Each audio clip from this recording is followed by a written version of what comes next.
जय हिंद साथियों, स्वागत है आप सबका हमारे इस चैनल पर जिसका नाम है वैदिक शब्द और ज्ञान। सबसे पहले हमारे समस्त देशवासियों को गणतंत्र दिवस की हार्दिक शुभकामनाएं और इसके साथ ही जय हिंद। आज हम बात करने वाले हैं हमारे देश की भाषाओं के बारे में। देखिए, हमारे पास एक इतना बड़ा और इतना सुदृढ़ संविधान होने के बाद भी ये बड़े दुर्भाग्यपूर्ण बात है कि हमारे पास अपनी एक राजभाषा तक नहीं। हालांकि संविधान में 22 भाषाओं को स्थान दिया हुआ है, लेकिन क्या इन 22 भाषाओं को वह सम्मान मिला है जो मिलना चाहिए था? वास्तव में भारतीय संविधान की 8वीं अनुसूची में कुल 22 भाषाएं शामिल हैं, लेकिन इन 22 भाषाओं में कहीं भी अंग्रेजी भाषा का जिक्र नहीं किया हुआ है। इसका अर्थ है कि इस अनुसूची से अंग्रेजी भाषा को बाहर रखा गया है। हमारे संविधान में अंग्रेजी भाषा को स्थान नहीं दिया गया है। लेकिन इसके साथ ही आपको ये अवगत करवा दिया जाए कि राजभाषा के बारे में बात वास्तव में संविधान में की गई है। संविधान के अनुच्छेद 343 में भारत की राजभाषा के बारे में बात की गई है। यहाँ बताया गया है कि भारत की राजभाषा हिंदी व देवनागरी लिपि होगी। इसके साथ साथ ही 343(2) ये कहता है कि 15 वर्षों तक अंग्रेजी भाषा का प्रयोग किया जाता रहेगा। अर्थात संविधान लागू होने से 15 वर्ष तक अंग्रेजी भाषा का ही इस्तेमाल किया जाएगा। अब 343(3) ने यह बात तो साफ कर दी कि अंग्रेजी भाषा के उपयोग को समाप्त किया जा सकता है, लेकिन इसके साथ साथ ही 348 कुछ और ही कह रहा है। 348 कहता है कि जब तक संसद संविधान में संशोधन करके अंग्रेजी भाषा के इस्तेमाल की जगह पर किसी अन्य भाषा को स्थान नहीं दे देती, तब तक सभी काम अंग्रेजी भाषा में किए जाते रहेंगे। अब अपने स्वविवेक से एक बार ये सोच कर देखिए कि क्या इस संविधान को लागू हुए 15 वर्ष नहीं हुए?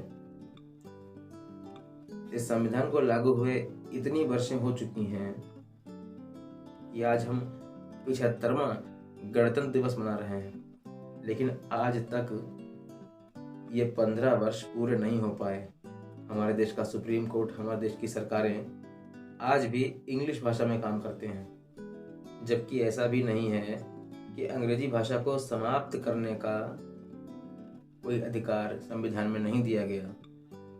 संविधान के अनुच्छेद 343(3) में यह साफ तौर से लिखा हुआ है कि 15 वर्ष बीत जाने के पश्चात अंग्रेजी भाषा को उपयोग से समाप्त किया जा सकेगा, लेकिन उसके बावजूद भी न उसे समाप्त किया गया और आसार देखकर लग रहा है कि इसे समाप्त किया भी नहीं जाएगा और हमारा देश भारत दूसरों की दी हुई भाषा इंग्लिश के ऊपर ही चलता रहेगा और हमारी अपनी खुद की संस्कृति शायद एक दिन खो भी जाए। अब यहाँ पर सवाल खड़ा होता है कि कई बार लोग ये कहते हैं कि जो दक्षिण भारत के राज्य हैं वह हिंदी भाषा को अपनाना नहीं चाहते हैं।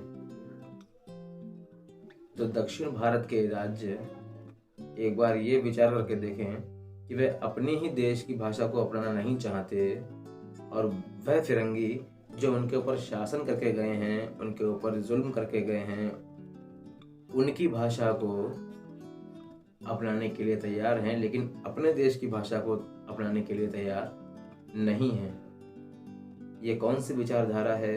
ये कौन सी देशभक्ति है?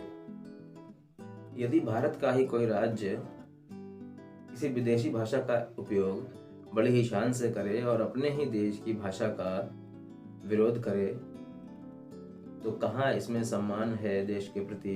कहाँ इसमें देश की भाषा के प्रति सम्मान है और कहाँ है इसमें देशभक्ति? जिस तरह प्रत्येक कंपनी का अपना एक लोगो होता है, अपनी एक टैगलाइन होती है प्रत्येक देश के लिए, ठीक उसी तरह उसका एक ध्वज होता है, उसका एक राष्ट्रगान होता है, एक राष्ट्रगीत होता है। हमारे पास हमारा खुद का राष्ट्रीय ध्वज है, राष्ट्रगान है, लेकिन अफसोस की बात यह है कि हमारे पास अपनी खुद की भाषा ही नहीं। और कैसे शर्म से भरे हुए होंगे वो पल जब अंग्रेज़ों से आज़ादी लेने के बाद अंग्रेज़ी में ही आप बधाई देते हैं कि हैप्पी रिपब्लिक डे। विचार करके देखिए, सहमत हो तो बदलाव लाने की चेष्टा करिए।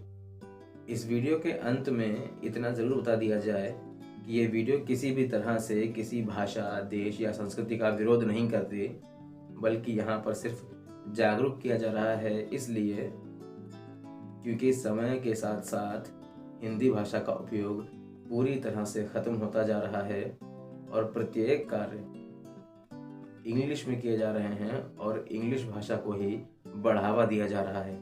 किसी भी देश की संस्कृति, उसके कार्य, उसकी भाषा पर निर्भर करते हैं। यदि उस देश के नागरिक को भाषा ही समझ में नहीं आएगी तो क्या वह कोर्ट कचहरी जाएगा और कहाँ से वह न्याय प्राप्त करेगा? वह सिर्फ कोर्ट में जाकर खड़ा रहेगा, इंग्लिश में दो लोग आपस में बातचीत करेंगे और केस फाइनल। उस व्यक्ति को कुछ समझ में नहीं आ रहा कि यहाँ पर क्या हुआ, उसे पता भी नहीं। यहीं अगर भाषा हमारी खुद की हो तो प्रत्येक नागरिक न्यायालय में जाकर उस भाषा को समझ सकता है, अपने तर्क और विचार प्रस्तुत कर सकता है और न्याय की उम्मीद कर सकता है। अगर इसका उपचार देखा जाए तो उपचार इस तरह संभव हो सकता है कि केंद्र सरकार यदि चाहें तो जिस तरह पूरे भारत देश के अंदर प्रत्येक स्कूल में इंग्लिश भाषा को स्थान दिया गया है, जैसे अंग्रेज़ी भाषा प्रत्येक स्कूल में पढ़ाई जाती है, ठीक ऐसे ही पूरे भारत में हर स्कूल के अंदर हिंदी पढ़ाना अनिवार्य कर दिया जाए। यदि देश के प्रत्येक राज्य, प्रत्येक क्षेत्र, प्रत्येक स्कूल में हिंदी अनिवार्य हो जाएगी तो हर प्रदेश को हिंदी आ जाएगी, जिस तरह से इंग्लिश आ गई। और ऐसा करने के कुछ समय के बाद जब हमें यह मालूम चले हिंदी को उसका अपना स्थान वापस मिल रहा है, तब हम संशोधन करके इस भाषा को अंग्रेजी से हिंदी में बदल सकते हैं और हमारे देश के सभी कार्य हिंदी भाषा में हो सकते हैं। इसी के साथ ही हम यहाँ पर अपनी वाणी को विराम देते हैं और एक बार फिर से आप सभी देशवासियों को गणतंत्र दिवस की बहुत बहुत शुभकामनाएं देते हुए जय हिंद, जय भारत।